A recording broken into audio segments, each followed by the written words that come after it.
Welcome back to the deep dive. Our job is pretty simple. We take a huge stack of sources, find the core knowledge, and basically hand you the system manual. And today, that manual is for something we use, well, every single second we communicate. English grammar. We're working from a really comprehensive guide here, and the mission is to see grammar not as, a bunch of dry rules, but as the actual logic, the operating system of the language. That's the perfect way to put it. It's a key shift. If you learned grammar in school, it probably felt like just a list of definitions and exceptions to memorize. Right, it was overwhelming. But it's not. English grammar is the framework that makes sure your message is clear, coherent, and ultimately powerful. We want to help you get to a place of, well, linguistic competence. Okay, so let's start with what you said is the single most important rule right from the get-go. We have to. It underpins everything else. English is an analytic language. That sounds a bit academic. What does that actually mean for someone listening? It means that word order is everything. I mean everything. In a language like, say, Latin, word endings, inflections tell you what's the subject and what's the object. And we don't really have those anymore. We've mostly gotten rid of them. So we have to rely completely on syntax, on word order, to show how words relate to each other. So position equals meaning. That brings us straight to the absolute core then, a complete English sentence. What are the bare minimums? You need two things, non-negotiable. A subject who or what is doing the action, and a verb, which is the action or the state of being. A subject-verb pair, that's the foundation. That's your foundation. And from there, you build out using the classic blueprint, subject-verb-object, SVO. And this is where that analytic nature you mentioned really clicks into place. It does. The material we used had this fantastic, very clear example. The dog bit Andy. Okay, simple enough. Now, use the exact same word, just flip the subject and the object. Andy bit the dog. The vocabulary is identical, but the outcome for Andy is drastically different. And it's only because of the word order. The position in the sentence defines the grammatical role. It gives you that absolute clarity on who is doing what to whom. So SVO is the skeleton, but we need to add to it. The source differentiates between two types of additions, right? Complements and adjuncts. Right. And the easiest way to tell them apart is to just ask, is it necessary? Okay, so which one is essential? The complement. It's essential because it completes the meaning of the verb. This is especially true with linking verbs like is or seems. Can you give an example of that? Sure. She's a doctor. The phrase a doctor is the complement. If you just say she is, the thought is incomplete. We're left hanging. So a doctor completes the idea by renaming or describing the subject. Exactly, which means the adjunct must be the optional part. The nice-to-have information. Precisely. Adjuncts are usually adverbs or prepositional phrases. They just add extra detail. They answer questions like when, where, why, or how. So in a sentence like, yesterday we met at the park. You can take out yesterday, and you can take out at the park. The core sentence, we met, is still perfectly fine. The adjuncts just add context. Okay, that makes sense. We've gone from the big picture, the sentence, down to the words themselves. Let's talk parts of speech. This is where the guide had a really useful insight. This is the real aha moment, I think. Yeah. A word's part of speech is not fixed. It's not set in stone. What do you mean? It's determined entirely by its function, its job, in that one specific sentence. So the word work, for example, it isn't just one thing. Right. If you say, I work every day, it's the action. It's a verb. But if I say, my work is challenging, now it's a noun. It's the name of a concept. Exactly. And that fluidity is everywhere. Think of the word run. I run fast is a verb. I went for a run is a noun. The run report makes it an adjective, a modifier. It's all about the role it's playing. Let's focus on nouns for a second. The guide made a point to highlight a distinction that trips up so many people. Ah, yes. Countable versus uncountable nouns. And getting this right is crucial for things like articles and quantifiers later on. It really is. Countable nouns are what they sound like. Things you can count. One chair, two chairs, one idea, two ideas. But uncountable nouns, or mass nouns, are different. They're concepts or substances you can't easily separate, like water or furniture. Or advice. That's the classic example. You can't have three advices. So you can't say many furnitures either. You sound like you're still learning the language. You do. And the fix is to use a countable container phrase. You can't count advice, but you can count a piece of advice. That little distinction keeps your language sound. Let's quickly touch on the other workhorses, verbs and pronouns. For pronouns, we have to remember the rule of the antecedent. The antecedent is just the noun that the pronoun is replacing, and they have to agree. So if your antecedent is the team, which is a single entity, The pronoun has to be it, not they, even though a team is made of people. that's the rule. Agreement is key. And for verbs, beyond just action verbs, we need to flag the linking verbs. Like be, seem, feel. Right. They're important because they don't show action. They describe a state of being. And that's why they absolutely require a subject complement to make sense. They link the subject to its description. Now we get to the engine of time. And this is where we have to challenge some old school teaching. We're all told English has 12 tenses. Yeah, linguistically, that's not really true. It's a teaching shortcut. So what's the reality?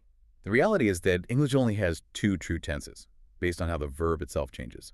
Present, like I walk, and past, I walked. So where does the future tense come from, or the other 9? The future always needs a helper word, like will or going to. And those other forms you learned are actually combinations of tense and something called aspect. Okay, explain aspect. Why is that distinction useful? It's incredibly useful. Tense just anchors the action in time now or before now. But aspect adds the nuance. It describes the duration or the completion of that action. So progressive aspect would be for an action that's ongoing. Yes, using a form of be plus the inning verb, I am walking. The action is in progress. And perfect aspect. The perfect aspect tells you the action was completed before another point in time. It uses a form of have plus the past participle. This makes these tenses inherently relational. What do you mean by relational? That they don't stand alone. Exactly. Take the past perfect. He had already eaten. On its own, it's a bit strange. It really only makes sense when you sequence it against another past event. Like, by the time she arrived, he had already eaten. Perfect. Now it has a job. It clearly shows us which action happened first. The eating was complete before she arrived. It's essential for telling complex stories clearly. And to build these tenses, especially the perfect ones, you run straight into the problem of irregular verbs. The bane of every learner's existence. Regular verbs are easy. You just add eat. But irregulars change completely. They change their root word. You just have to memorize them. Yeah. You have the base form, the V1, then the simple past, V2, Yeah. and the past participle, V3. Like fly, flew, flown, or break, broke, broken. Right. And you absolutely have to know that V3 form, the participle, to build your perfect aspect tenses correctly. There's no way around it. Okay, let's shift from time to emphasis. Let's talk voice. Active versus passive. Right. Generally, the advice is to use the active voice. It's direct, it's clear. The subject does the action. The chef prepared the meal. Symbol. Strong. So the passive voice is when the subject receives the action. The meal was prepared by the chef. And it's always formed with a form of be plus the past participle. Now, overusing passive voice is a classic writing mistake, but there are 3 really good strategic reasons to use it. The exceptions that prove the rule. I think so. First, you use it when you want to emphasize the thing being acted upon. Think about art. We say, the Mona Lisa was painted by Leonardo da Vinci. The artwork is the star. Okay, that makes sense. What's the second reason? When the person who did the action is unknown or just doesn't matter. My car was stolen. We don't know who did it. And the third? This one is crucial for anyone in science or academia. You use it for objective scientific writing to remove the researcher from the action. The samples were heated to 100 degrees. It's objective, impersonal. That's so useful. It moves beyond just never use passive. Okay, now that we have verbs down, let's talk about connecting ideas to build more complex thoughts, which starts with clauses. Right. A clause is just a group of words with a subject and a verb. There are 2 kinds. An independent clause can stand alone as a sentence. It's a complete thought. And a dependent clause can't. It can't. It feels incomplete. Very. It often starts with a word like because, although when or who. And how you combine these 2 types of clauses gives us the 4 basic sentence structures. Simple, compound complex, and compound complex. And the reason you want to know this, the reason to vary your structures. Is to avoid sounding robotic. Exactly. If all your sentences are simple, your writing sounds choppy, almost childish.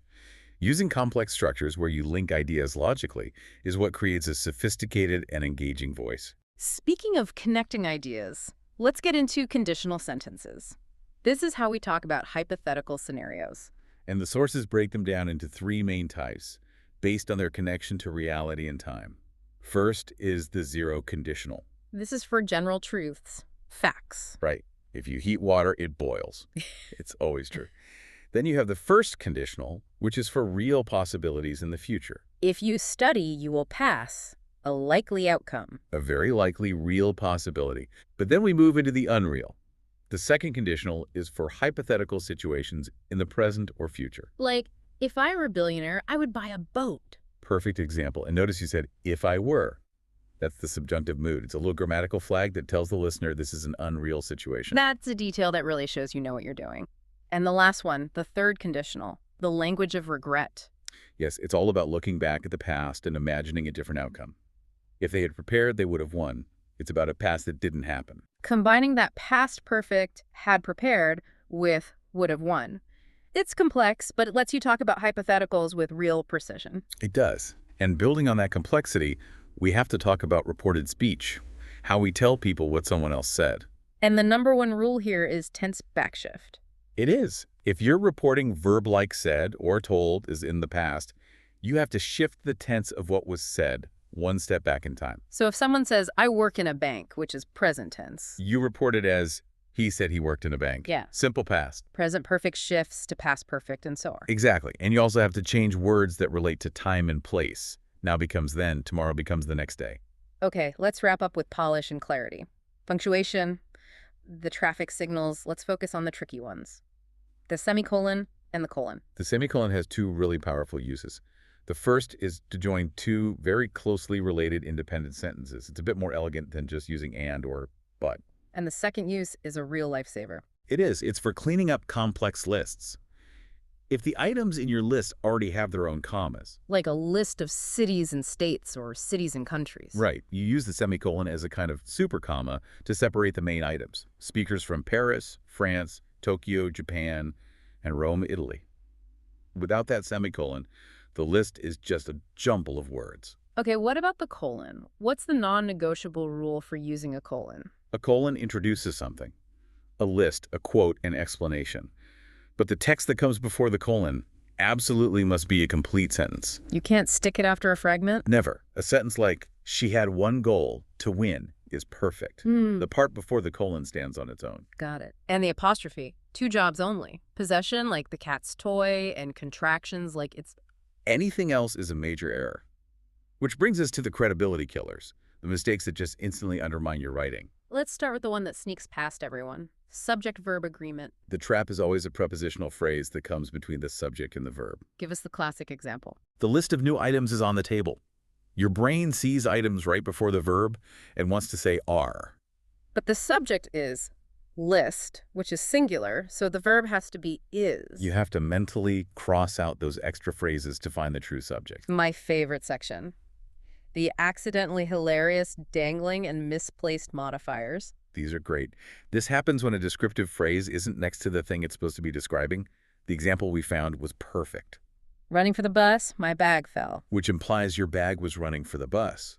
To fix it, the person doing the running has to come right after the comma. Running for the bus, I dropped my bag. It's all about making sure the modifier is modifying the right thing. Let's quickly hit the most common word confusions. Affect versus effect. The general rule is, affect is the verb, the action. Effect is the noun, the result. And the ones everyone messes up. They're in its, what's the quick test? For is and their and, just expand the contraction. Say it is or they are in the sentence. If it works, use the apostrophe.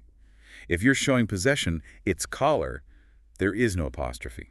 Simple as that. So we've taken this deep dive from the smallest functional pieces, the parts of speech, all the way up to complex sentences and conditionals, and then added that layer of mechanical polish. And the goal isn't just to be correct. It's about being able to articulate your ideas with precision and, with real impact. Right. And while we covered the three main conditional types, you mentioned there's an even more advanced version. There is. Mixed conditionals. This is where you can really show your command of the language by combining different timelines in one sentence. So the if clause is in a different time from the result clause. Exactly. You can link a past action to a present result. For example, if I had taken that job in London, past condition, I would be living overseas now, present result. It connects cause and effect across time. And there's one more area we just barely touched on, the verbals. We did. These are words that come for verbs but act as other parts of speech. It goes back to that idea of functional fluidity. So let's leave our listeners with a final challenge based on that exact principle. Okay, take this sentence. The running water is cold. Your mission is to analyze the word running. What is its function in that specific sentence? Is it the main verb? Is it a noun? Or is it acting as an adjective, modifying the noun water, figuring out the job that word is doing right there? In that moment, that's the key to real grammatical mastery. Until next time, keep digging deeper.